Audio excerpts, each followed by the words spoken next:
Thanks to those joining me live and to those that be joining me on archive. We're live again, 10 p.m. Eastern Time, Mondays through Thursdays. Mark it down on your calendar. If you're listening on archive or live, you throw a jab at that like button, right? Or else I swear to God, I will tell Floyd Sr. He'll join later to tell you guys to throw a jab, okay, at the like button. And I'm being joined right now by a Haplotype as we do every Monday. What's going on, Haplotype? Not much, man. I'm happy to be here. Thanks again for having me on. It's always a pleasure. Speaking of not much, I mean, how about this stacked weekend of boxing we just had, huh? I know. It's too much to handle. My DVR blew up from all the recordings I had to make.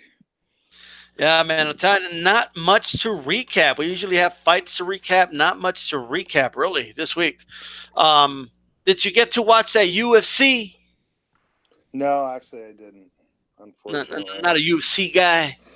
No, I'll watch it if I happen to catch it, but I don't go out of my way to watch it. Gotcha.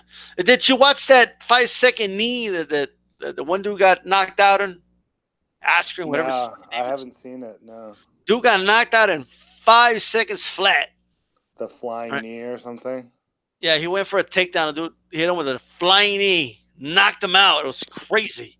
And Nunes got a knockout over Holly Holm. I have not watched the fight myself. And I was interested in that one. I might go look at that. Yeah, I think I heard Holly was doing good in the early going, and then she got caught with a nice right kick upstairs, got knocked out.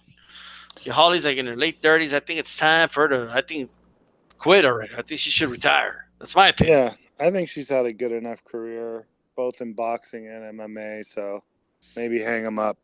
Yeah, why continue to rack up L's? Maybe just fight like some no-hoper, get a W, and then retire or something. That's what I would recommend. And, of course, John Jones in a competitive match against this Santos dude. Oh, man. I'm hearing a lot of stuff how controversial it was and that Santos should have won, but he didn't. I'm hearing people that, it's just, I guess, controversial, the decision. So, there you go. For those that don't know, boxing judges judge MMA fights. Did you know that, Haplotype? Yes. Same commissions, too.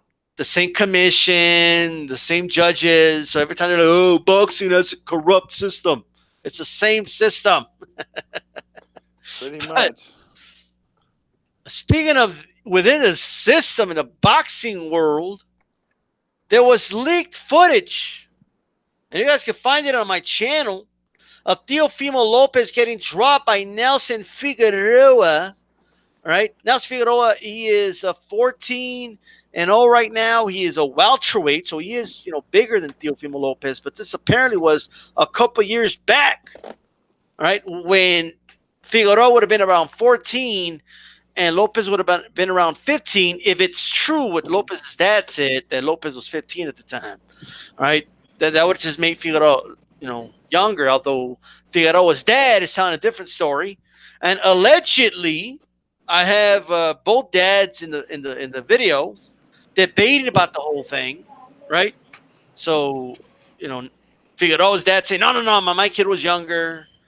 And I literally said, and I literally asked, hey, why did you release this? And now, what is it accomplishing?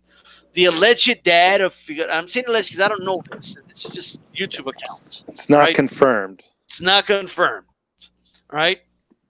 Apparently nobody knows who his son is, DStyle. That's why he put this footage out.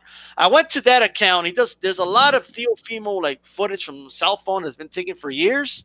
So it's pretty likely it's the dad. I just need confirmation. I asked both of them to send me an email. I like to exchange numbers. I like to give them a call. All right. I like to get some type of confirmation somehow that this is really who they say they are. I wouldn't mind having them on here. I just wouldn't. Yeah, so that'd be great. But I do need an answer to the question, why did you release footage? And I think this is a symptom of a bigger problem. This is a microcosm of a bigger macro issue in the sport of boxing.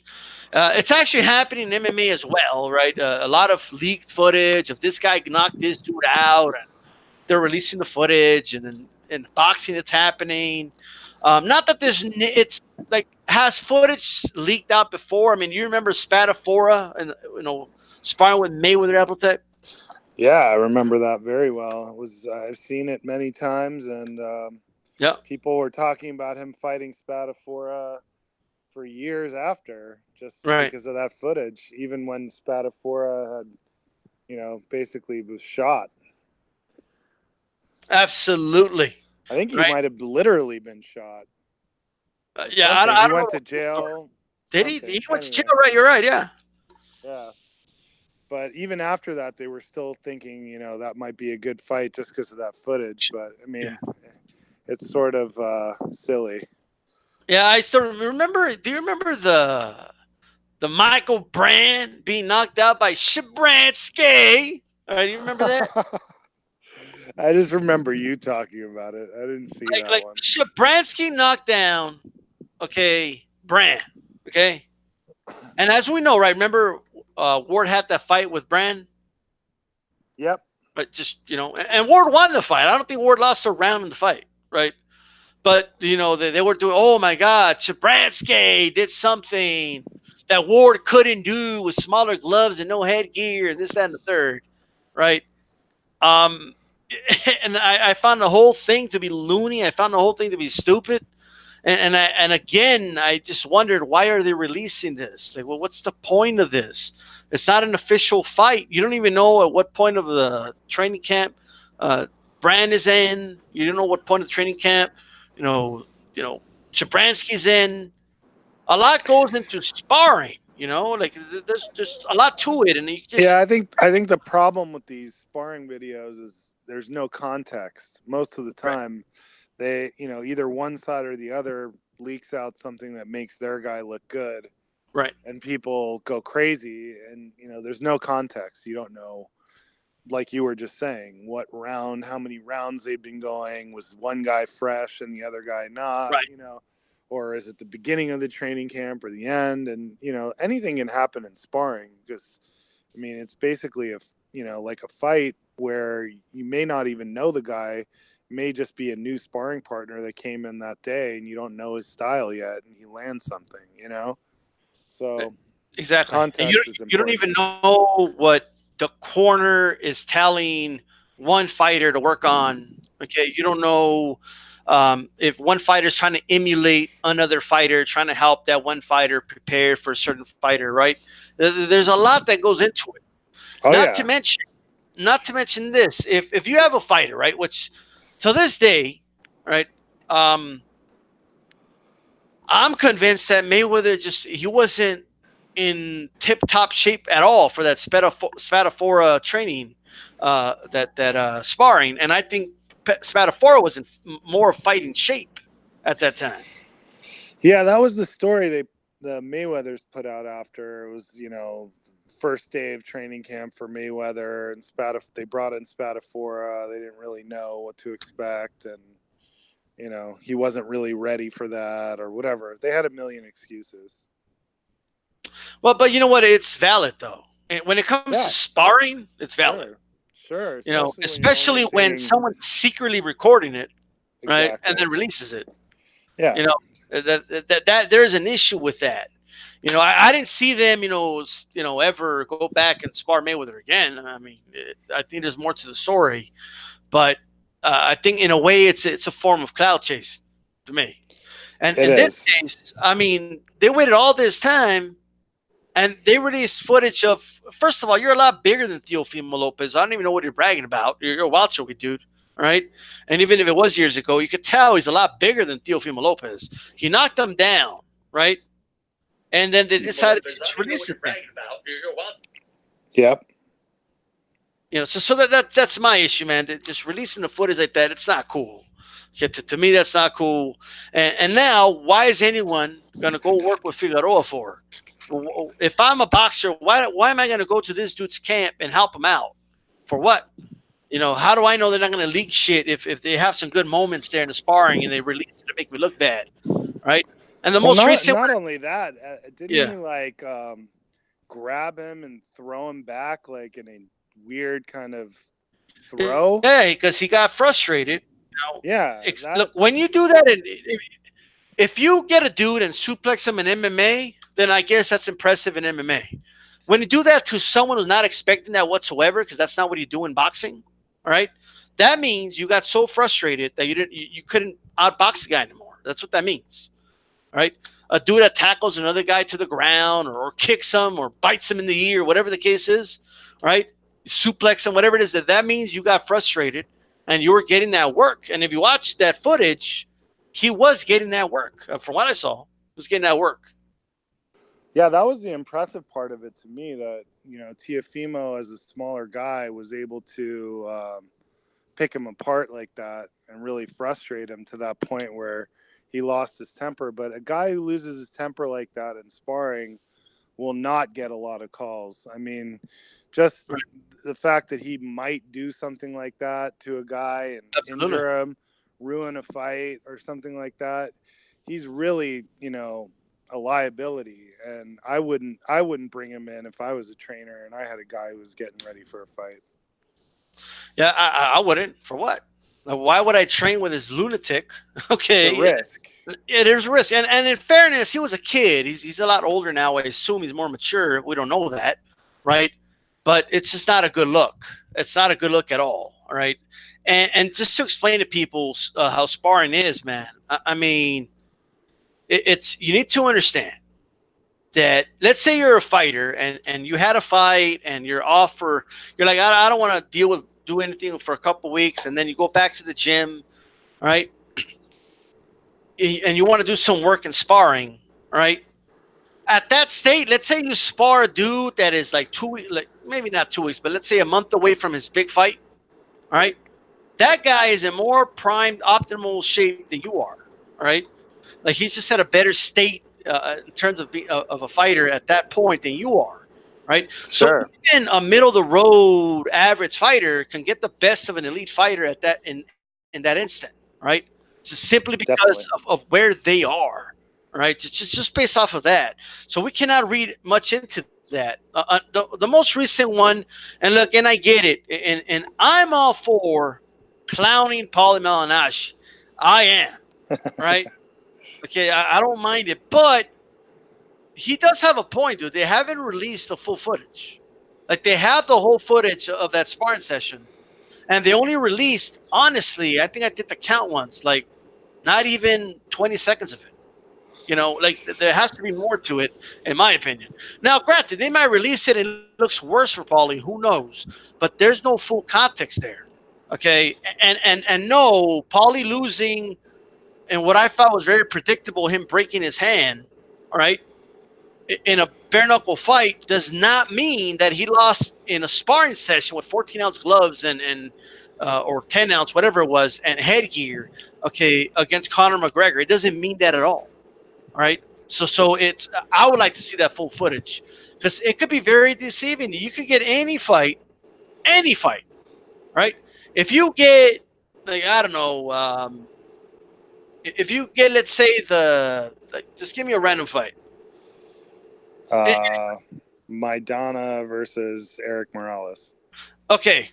I can edit that, right, and just put the parts that Eric Morales had success in, and it's going to look like the most one-sided fight you've ever seen in your life. Right? Oh, yeah. Of course. Okay, that can be edited, without a doubt. Now, let me just do a quick roll call to the chat here. All right. AJ10 in the house says that last video shutting down. The AJ fan was classic. I put it up. It's also on AJ's channel if you guys want to check that out. John in the house says, what's good? AJ10, Nunes basically cleaned out the women's division. John Jones barely won to me. 3-2 says AJ10. DJ Mexicano the Texas says, what's up, D-Style?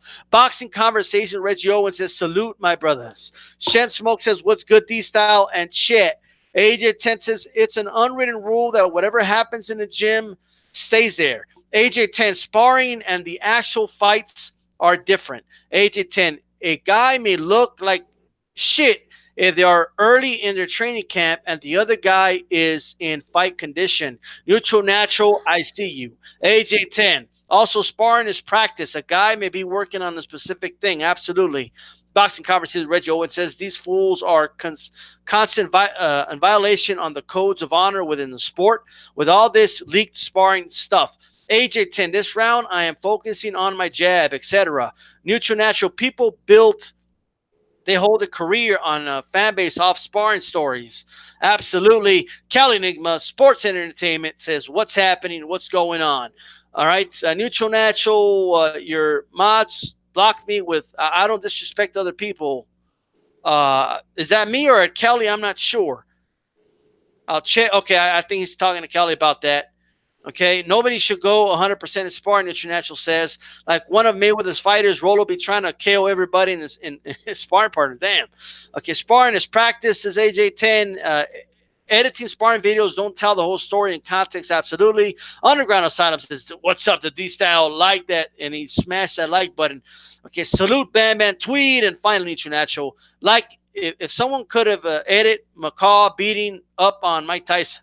Yeah, absolutely. So with that said, I mean, I have to go through that roll call really quick and shout out to you guys. Yeah, salute to everyone in the chat. Salute to AJ and Cali Enigma and Bam Bam Tweet. Everybody, what's up? I hope everyone's having a good night. And boom, and you land that jab, land that jab, land that jab. Anyway, Haplotype.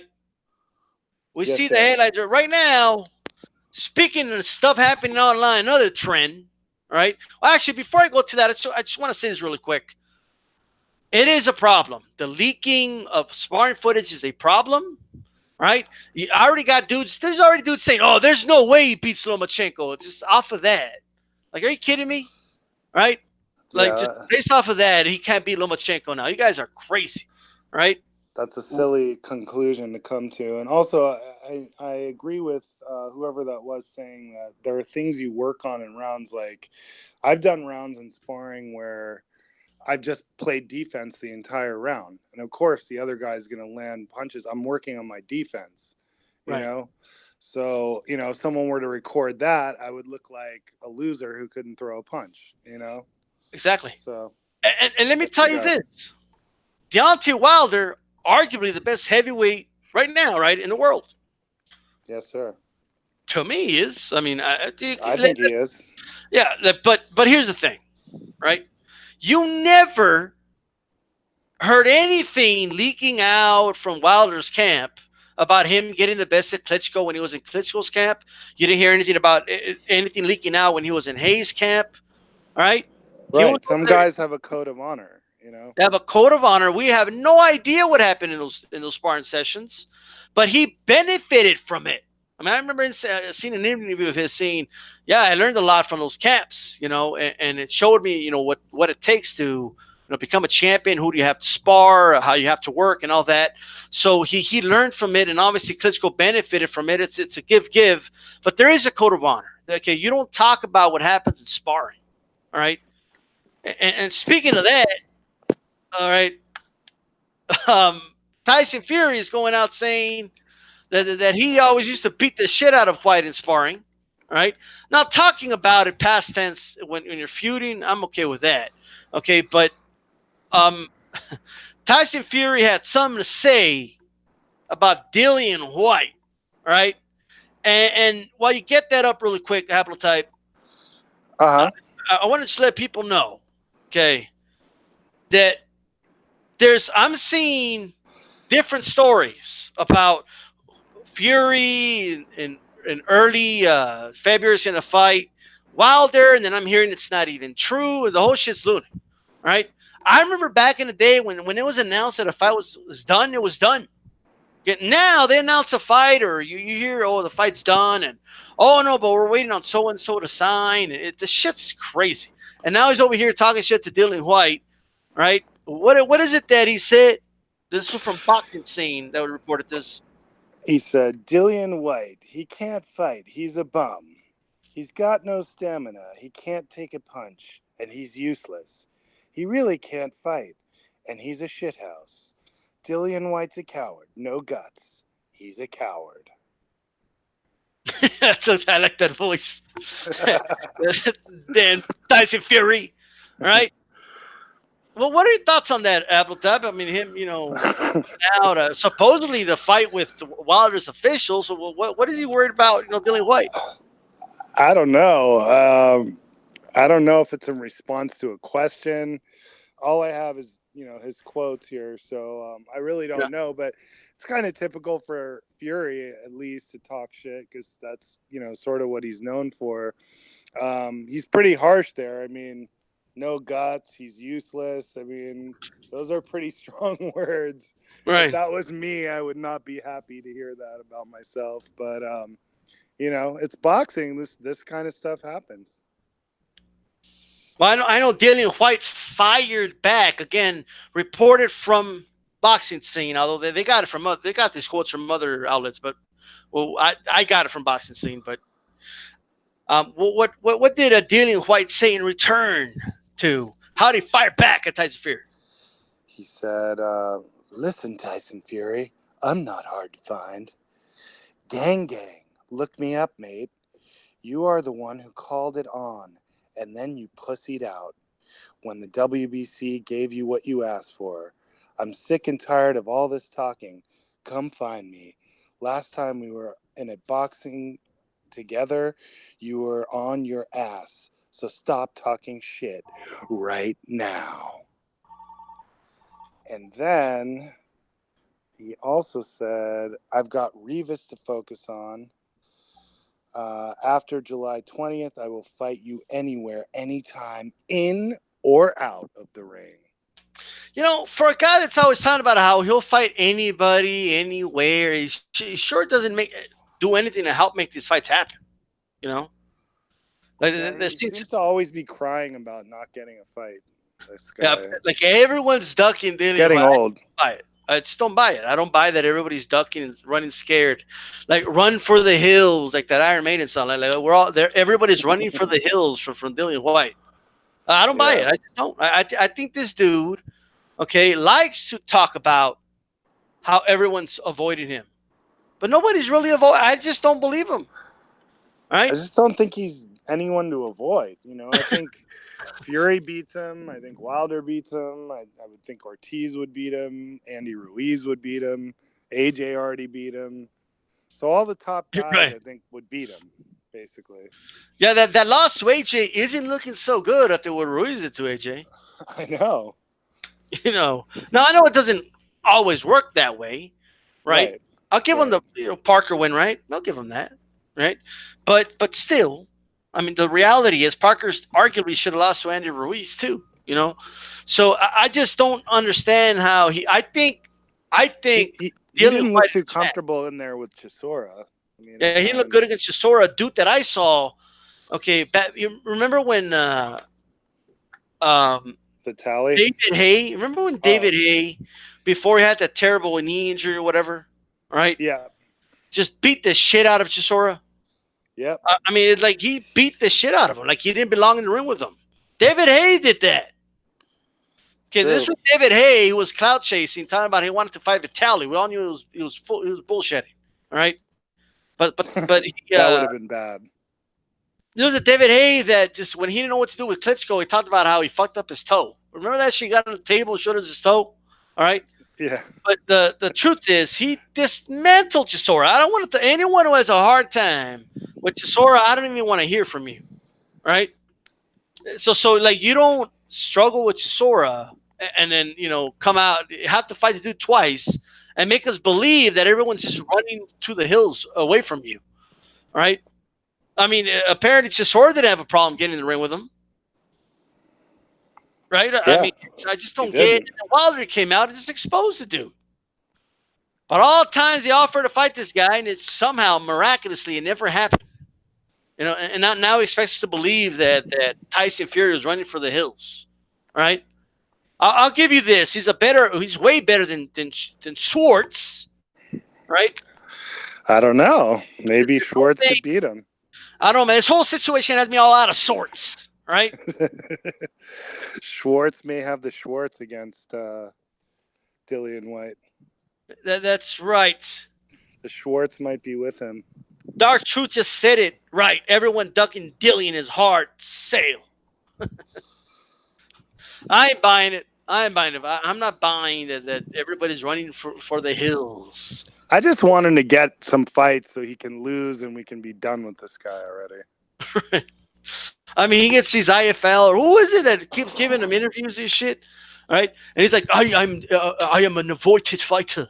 I have the style that scares everyone. Like, get the fuck out of here, dude. The dude has one punch. All right. Yep. So one-handed fighter. Ain't nobody running from Dillian Whyte. No, I, nobody's running from this dude. I It's think they would IFL. love to fight him, actually. Yeah. Yeah. I'm having memories of David Hay removing his boxing shoe, his boxing boots or whatever, and showing. With that silver blanket around him. Remember? He had that like space blanket. Oh, did he? That's nuts. No, he took off his shoe in the post-fight interview with HBO. Yeah, but they were outside, so they put the I hurt blanket. I hurt my toe in the fight. You know, I felt real good in there. I mean, I was making a miss. I was moving around. You know, Klitschko didn't know what to do. I had him befuzzled, but you know, then my toe just but I wanted to give a show, so I didn't want to postpone the fight. You know, but look, let me take off my shoe and show you my toe. That's what he showed Larry Merchant. Like Larry Merchant didn't know what to say, or was it Max Kellerman? I forget who it was. I think it was. I can't remember. I think it was Max, but I can't remember. Gotcha. He did make that toe excuse, and then he was flopping a lot, and the ref did a good job. He flopped a couple times, and then they would warn Klitschko, and then he did it again, and they were like, okay, we get it now. Like, every time he leans on you, you're going to fall down. Like, it was pretty pathetic. That was a big disappointment, that fight. I don't know if he's listening to the show. Right? I got an email from Kemal Oz. It takes you to a tweet, right? And the tweet says, if only he, and that's Dillian Whyte, had taken a final eliminator or a world title shot rather than ducking and dodging like some sort of diva, right? Like, I had several opportunities to fight an eliminator. He wouldn't do it. I mean, it's like I'm done with Dillian Whyte, but I'm with you. I just hope somebody knocks his head off soon. We'll get done with let him get in there with a Luis Ortiz or somebody, so we can just be done with the guy already. Tired of. But I'm avoided everyone running for the hills. Everyone running all the time. No, but the hills. Boo-hoo. Now, I want to real quick. What's your post-fight thoughts of that debate I had with that one dude on AJ's channel? Malik! Shout out to Malik. I had one thumbs down that video. I know it's from him.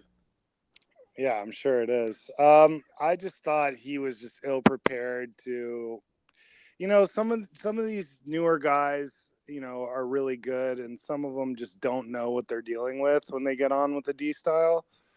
I kind of look at the old school guys like that have been here from the beginning as sort of like Jedis a little bit. I don't mean to be cheesy, but like, you can't just get on there and expect to use the same old parroted talking points that you got from Hatman, you know, and win a debate with D-style. You just, you know, you're asking for humiliation, and that's what he got. Well, in fairness, he didn't know who I was, in fairness. But well, that's the problem, you know, like they should know. Like, if they're gonna go on there against you, like, he knew who Hatman is. Look at your channel, how long does it take to pull up your channel, look at some videos and be like, oh God, this guy really knows what he's talking about, or at least he's been following the sport for a long time. Like, I better be on my game, you know what I mean? I couldn't believe it, man. I finally had someone who was calling Deontay Wilder a hillbilly, right? Because Hatman went out and he was like, let me tell you something. Wilder is not a very small guy. Wilder is a hillbilly. Like, you know, that's an idiot, right? And it's... Yeah, he went way to the left on that one. He called him like a straw hat wearing, one overall buttoned, pig wrestling. He's from Alabama. And it's just like, why, dude? I think what he really meant to say was hick, but that wouldn't be any better. I mean, you're just assuming like that's so wrong to assume just because someone's from Alabama that they're, you know, they're a hick or not sophisticated or don't know what they're talking about or not good or whatever. Yeah, right. It's just stupid, man. It's very elitist. It comes off as snobby and like prep school. Like, you're from the hills. You're a hillbilly. Like, ha ha ha ha. Right. better sneakers than you, whatever it is. Like, just shut up, man. Like, he's the champ and you're not, you know? I think the accent that they hear, they just, they get snot nosed about it, and it doesn't sound proper. So they talk shit, right? But Yeah. it doesn't make you knowledgeable in boxing. I'll tell you that right now. It doesn't make you knowledgeable about anything, It obviously. definitely doesn't make you right about what you're saying just because someone has an accent. I mean, if we judged everybody with an accent, then we'd be, prejudiced assholes. But Malik said, I know what a hillbilly is, okay? I know what it is, but I don't appreciate you attacking my character with this hillbilly question. I'm not a dictionary. No, he just didn't know what it was. He was just parroting Hatman. He's a hillbilly. Hillbilly. That's what these dudes do, man. Stop being a parrot and stop using Hatman. Hatman's to blame. This humiliation is on Hatman. Okay? So it's his fault. With that said, I want to dive into this. Okay. George Foreman, legend. Right? The dude's a legend. All right. But man, is he wrong? Is he wrong and just out of left field with this one? And I almost wonder if he wants something in because as soon as Joshua lost, George Foreman came out and said, "I want to train Anthony Joshua. I want to work with Anthony Joshua." So he's already putting his name out there. And on Fox Sports 1, Lennox Lewis even shouted him out he could work with George Foreman. So I don't know if it has a lot to do with this, but he's going out talking about it's Joshua rematching Ruiz is not the right thing. If he would have stopped there, fine. But then he said he shouldn't fight him even next year. He should just avoid him altogether, wait for the belts to be separated and scatter again, like Dragon Balls and shit. That's what happens. Every time someone collects the belts, it's like Dragon Ball. The dragon comes out and then boom, they just they just go all over the world and shit. So he's saying just wait for the belts to go all over the place, and then just in other words, he basically told him, all right, I want to put words in his mouth. What was it that he said, Haplotype? He said, I was shocked like we all were when Anthony Joshua was put down by Andy Ruiz. But I believe Anthony will come back and be even better now because there is a realization that you can lose. There is a process of grieving after a loss like this. When you are the heavyweight champion of the world, it is not like you have lost a fight. You have actually lost part of yourself. You have to go find it again. Joshua cannot afford to disappear. You have to be public because you cannot hide from the media. Then, after about a month, you get it all together again. You find yourself. On the heavy punching bags, you are angry. Wow. So I mean, Not making a lot of sense. Well, I think he's talking about how he felt. He probably felt like shit after he lost heavyweight championship of the world to Muhammad Ali. There is another one after that. Hold on 1 second. Sorry to interrupt. I would not be anxious for a quick rematch with Ruiz at all. I do not believe he should go into the rematch later this year or next. He does not need Ruiz. Ruiz needs him.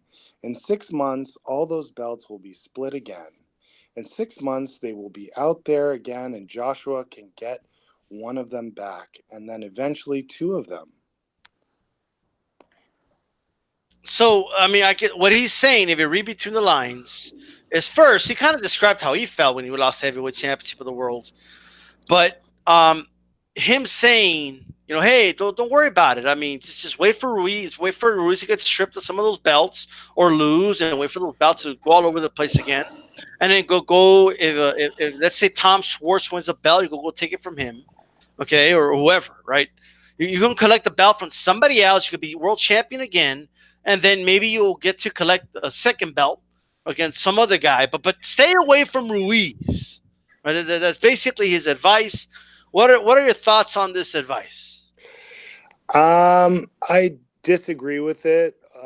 First of all, I don't know what he's talking about with a month because after he lost to Muhammad Ali, he basically, had a couple more fights and then disappeared from the sport for 10 years. So You know, I think he's Right. personalizing a lot of it to his situation. I think his loss to Ali really, really affected him. I mean, he's talked about it a million times, so I know that's true. And he's just trying to fit this situation into what his own situation with Ali was. But the thing is, that was Ali, and you know, AJ got humiliated by Andy Ruiz, which is a little bit different. And he also got, Ali, you that's know, for he sure. got soundly beaten. You know, George Foreman got humiliated. He tired himself out, and he fell down.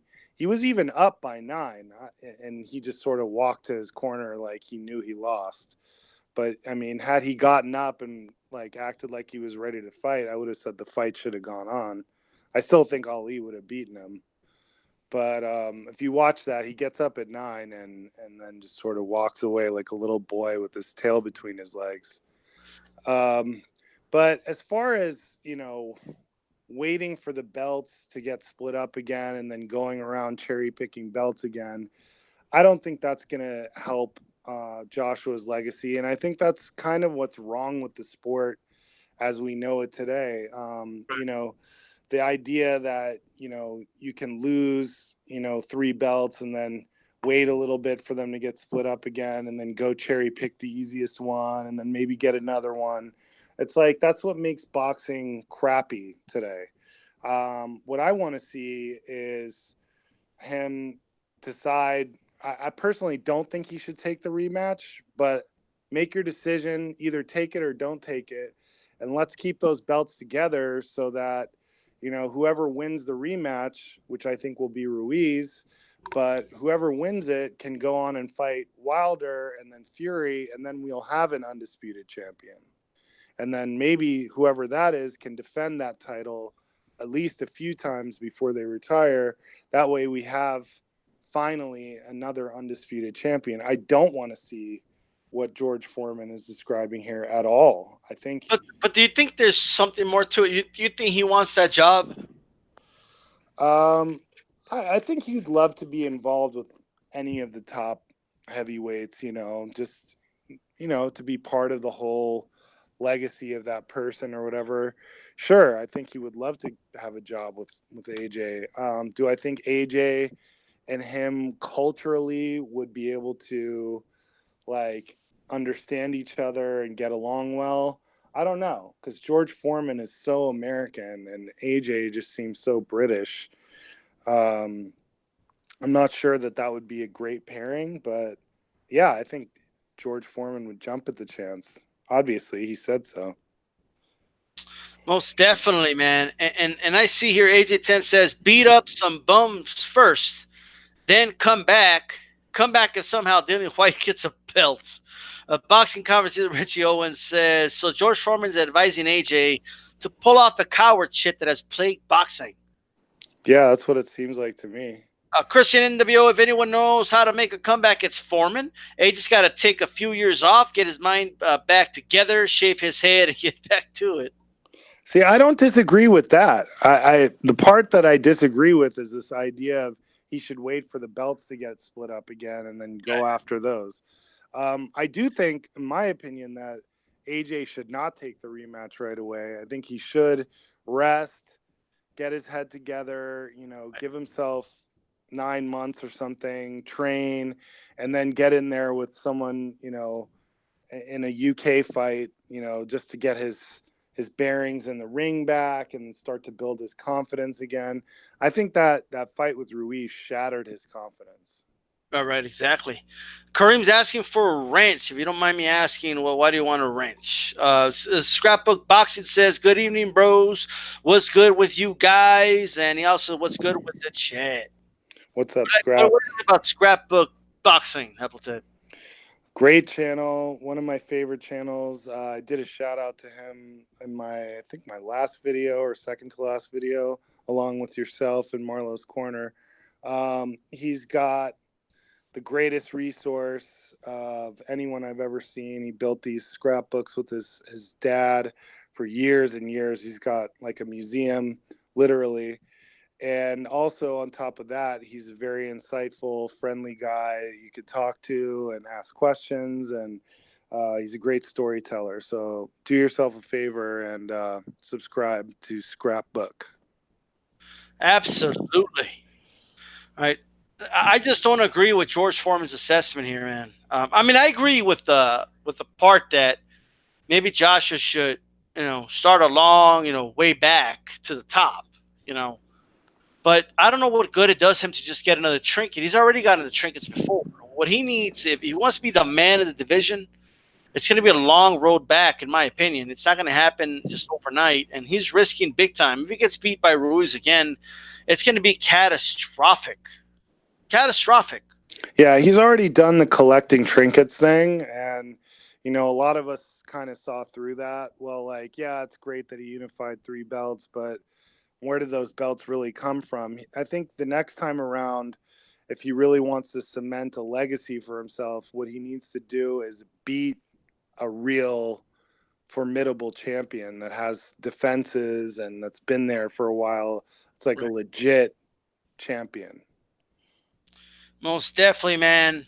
We got spare time here, bro, because this was not, if anything, we stretched some stuff out, but basically covered everything. But I want to take advantage right now of just talking about the polls really quick. We got an eliminator, all right? So I've renamed the polls, by the way, all right? But the eliminator is going to be, because right now we only got 3 guys in the main poll right now, 3. What I'm calling the championship poll. This eliminator is going to get us 4 guys starting on Friday, all right? And Roy Jones has been added, Haplotype, and he's in the lead right now, 55% of the votes with 42 votes in. Paul Williams with 7%, Carl Froch with 10%, Winky Wright with 29%. I mean, Junior Jones, not Junior Jones, Roy Jones. All right. I don't know how many times I said Junior Jones, but Roy Jones, okay, is definitely in the mix. A heavy favorite, in my opinion. You never know, of course, but a heavy favorite. Big name. What do you think about the addition of Roy Jones? I'm happy about it. I hope he wins. He's got a great career. I've seen almost all of his fights, and possibly one of the most unusual and gifted boxers that I've ever seen in my life. Just incredible in his prime, maybe unbeatable. So I'd vote for him. I know sometimes I vote for, like, because there's a limit on how many weeks someone will be in. Sometimes I'd vote for, like, someone who I think deserves it but might get eliminated. But just off the bat, like, if I see Roy Jones, I'm going to be very tempted to vote for him. Well, he's on his first week, and it looks like he's going to win, just like that. All right. Carl Froch is in his 5th week. Can he at least stay alive? Can he at least get 10% and maybe advance next week? Well, was you cut off there, Haplotype? Haplotype cut off. I said, what was he at right now? He's at 10% flat right now. Oh, okay, yeah. Well, he's on the fence. Calix is going to have to create some more sock accounts. We need at least 55 votes to make it official that someone advances. We're close. 42, I'm sure by the morning that'll be surpassed. Anybody listening right now, click on my name, DStyleBoxing. Go down, scroll down. Roy Jones, Paul Williams, Winky Wright, Carl Froch. Williams is the brink of elimination, Haplotype, 7%. Yeah, I feel bad. I'd like him to have a week, but people just don't seem to be interested. Well, I mean, the people are speaking, but maybe he'll stay alive, man. Just 10% keeps him alive, right? Yeah, I loved him as a fighter. He was great. I think maybe people don't know his career as well, or maybe he just didn't have enough huge victories for him to be getting all those votes. But I mean, he's recent, so I'm surprised he's not getting a little bit more. For those not familiar with Appreciation Week, every week or every other week, okay, so sometimes I'm going to take a week off sometimes, okay, But we celebrate a fighter. All right. The eliminator, you have to advance to get to the main championship poll. And if you win the championship poll, that fighter gets a week that we celebrate, talk about that fighter on Mondays through Thursdays, and I also do a specific video just for them. Okay, we'll do some polls, ask some questions. Who was their best opponent, most exciting fight, et cetera, et cetera. Some fighters like Barrera, it's just more deep. Some fighters, I mean, the Maidana week was kind of easy, to be honest with you. I mean, pretty simple career compared to these other guys. But it's about celebrating fighters, right? All types of fighters. I want to see defensive fighters get celebrated, action fighters get celebrated, exciting fighters, the top elite fighters. It's not exclusive to just one type of fighter, but man, is Roy Jones it looks like he's going to win, but I mean, we got Winky Wright, like right there. I mean, he's at 28%. Can Winky Wright pull off the upset on this third week, Haplotype? Judging by the voting right now, I'd say no, but there are a lot of guys who really like Winky Wright. Maybe he'll get a bump after this show, right, when people realize that, he's on the cusp also. Definitely. Plus, I mean, he's at least going to go on another week. It looks like he's going to for sure get a fourth week, so maybe he'll advance then. It's tough with Roy Jones. I couldn't keep Roy Jones in the shelf anymore. I mean, this guy had to be – he just retired like last year, I think, or recently. I don't know. I just hope this dude doesn't ruin Appreciation Week and then come back and fight in Russia again or some shit. Right? Yeah. That's all I can say about that. I hope he stays retired too. Absolutely. So make sure you guys vote in that poll. And I also want to ask you, Haplotype, did you know that there's a storm coming? There's a desert storm coming, and it starts. I see it. I see it on the horizon. I was shocked. I mean, this thing was tight. It was each fighter, Hopkins and Bradley. I couldn't believe he beat Cotto. And Cotto, it was just Cotto's first week. And it was like Bradley's fifth week. Like, you know what I mean? So I think that played a little bit on it, but he pulled it off. I mean, Bradley pulled it off. I mean, were you shocked by this result? Yeah, I was a little bit. I mean, I like Bradley as a fighter, not so much as a commentator. But, he was a tough guy, gritty. He fought a lot of big name people. And but he didn't have, like, that hell of a career to me to where I would want to vote for him. But, he got his week and, I'll give him his just due. I hear you. I mean, Batman tweet, but boo, he booed when I posted that post, right? And don't cry for me, Argentina. Maidana got his week, and we celebrated his week, and we're done with Maidana week. Right now, it's not anybody's week. Okay? This is just free-for-all now. But it's going to be the winner of this poll, which is likely going to be Roy Jones, Eric Morales, who already advanced. So what are your thoughts on that? Eric Morales advanced.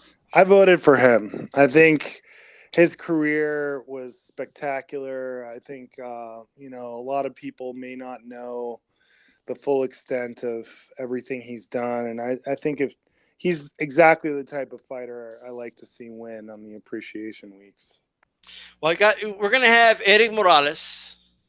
Okay, we're going to have Roy Jones, Cotto, and Hopkins. Bro, that's a tough one, right? That's tough. Hopkins is going to be on his third week, Cotto's second week, and obviously Morales and Jones will be 1 week apiece. That's if, I mean, Roy Jones still has to win. Winky Wright might pull something out of a hat. Who knows, all right? But more than likely, Roy Jones is going to win. And I just think it's like I think like everyone knows who's going to win that poll, but who do you think wins that poll, assuming Roy Jones advances? Wow, that's a tough one. Here? It's Cotto, Morales, and Roy Jones. And Hopkins. Ooh, God, I don't know. I can't predict that one. And by the way, this is the first poll, the first championship poll that the guys actually won an eliminator to advance. The other ones, they got it in easy. They just did. Maidana had it easy. He made it much tougher on these guys. This is the first poll where all four guys, and moving forward, they all have to win eliminators. So, I mean, hey, at the end of the day, if you who's the favorite here, Bill? Who's the favorite? Name recognition for Roy Jones is off the charts, so I'll just go with him. Even though it'll be his first week and he's still not officially in yet, but I would say if he gets in, him. I'd like to see Cotto or Morales win, personally, but I just think off name recognition, Roy Jones. Roy Jones, and again, Winky Wright can still pull it off. It's not over. Calix might have built 100 accounts and Frotch wins. So you never know. But in my opinion, Frotch and Williams have to survive. Just survive till next week, because this is Roy Jones Jr., bro. Okay, I remember, and I know it's not appreciation week yet, but we got 4 minutes left, and I want to give a big shout out to Ashy Knuckles Boxing. He's back, guys. Okay, so if you're familiar with Ashy, or even if you're not, all right, he's in the chat. You can click on his name, even while you're watching this right now, right? And you hit subscribe, and if you're already subscribed, hit that bell button so you're notified when he comes on live. All right, so I want to give a shout out to Ashy Knuckles. Salute to Ashy Knuckles. Absolutely. Just really quick, man. It is July 8th, though, D-Style. There are a couple I forgot about that. Oh, my God. I forgot.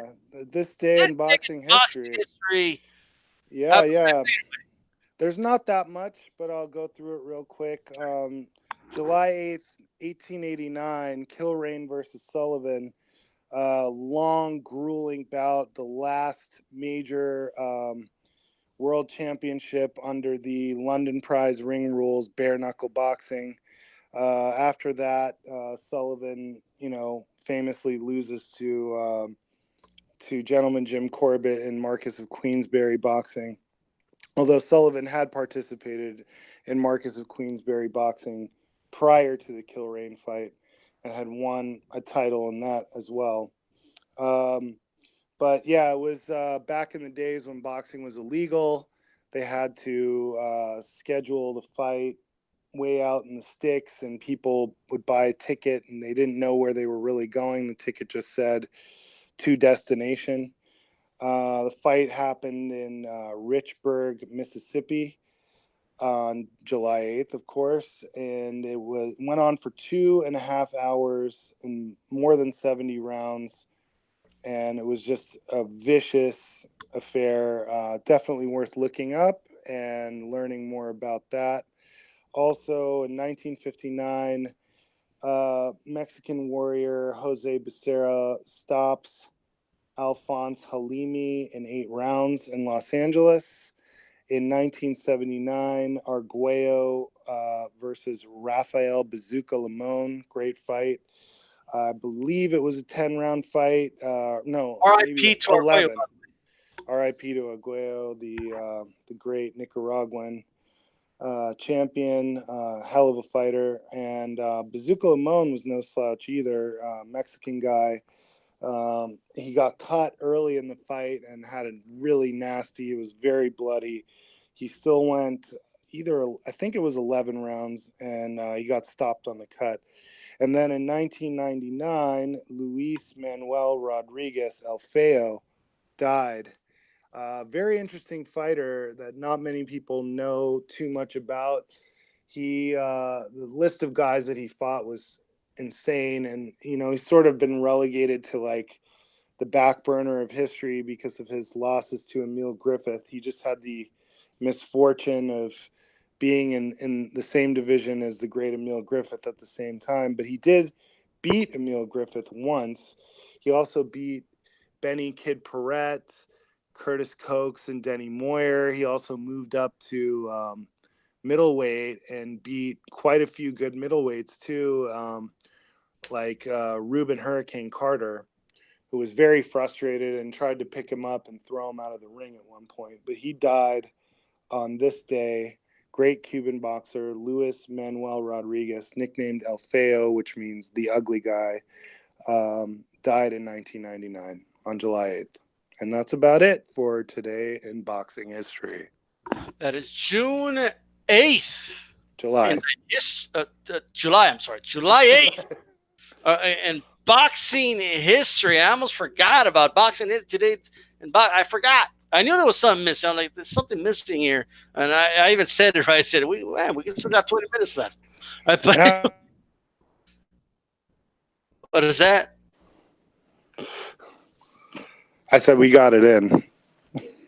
Most definitely. You cut off for a moment there. That's Yeah, people call me and it pauses the hangout. Sorry about that. All right. All right. But anyways, guys, I want to thank everyone who tuned in. All right.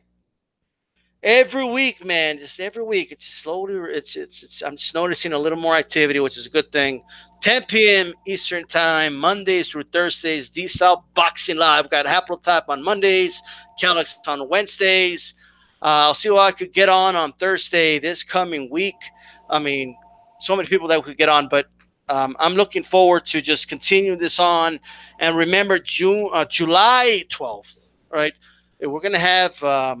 A storm is coming, okay, a desert storm, and we're going to celebrate Timothy Bradley. The new, for now on, the appreciation week, it doesn't run your traditional, like, Sunday through, or Saturday through Sunday, or whatever like that. It's not, it's going to run from Friday to Thursday, right? That's how appreciation weeks are going to last, right?